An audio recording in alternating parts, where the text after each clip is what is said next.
Oreo பிஸ்கட்னு சொன்னால் சின்னவங்கலேருந்து பெரியவங்க வரைக்கும் எல்லாருக்குமே அது பிடிக்கும். அப்படிப்பட்ட பிஸ்கட்டை வச்சு இன்றைக்கி எப்படி நம்ம கேக் பண்ணுறோன்றதை இன்றைக்கி பார்க்க போகிறோம்.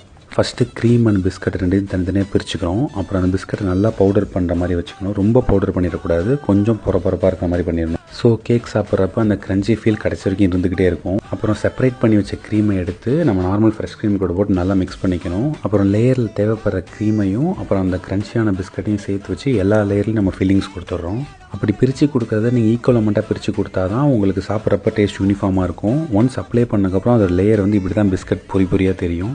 அதுக்கு மேலே சாக்லேட் ட்ரிஃபில் நம்ம மெல்ட் பண்ணி மேலே ஒரு லேயர் கொடுத்துட்டோம் அப்படின்னா நமக்கு ஷைனிங்காகவும் பார்க்க சாக்லேட்டியாகவும் ஒரு ஃபினிஷிங் கிடைக்கும். இது பீஸ் கேக் இருந்ததுனால உங்களை ஹிப்னடைஸ் பண்ணுறதுக்கு எனக்கு சான்ஸ் இதில் கிடைக்கல. நான் நெக்ஸ்ட் வீடியோவில் உங்களை கண்டிப்பாக ஹிப்னடைஸ் பண்ணிடுறேன். நமக்கு தேவைப்படுற சைஸஸில் நம்ம பீசஸ் கட் பண்ணிவிட்டு அது மேலே நம்ம நாசில் வச்சு டிசைன் பண்ணுவோம்.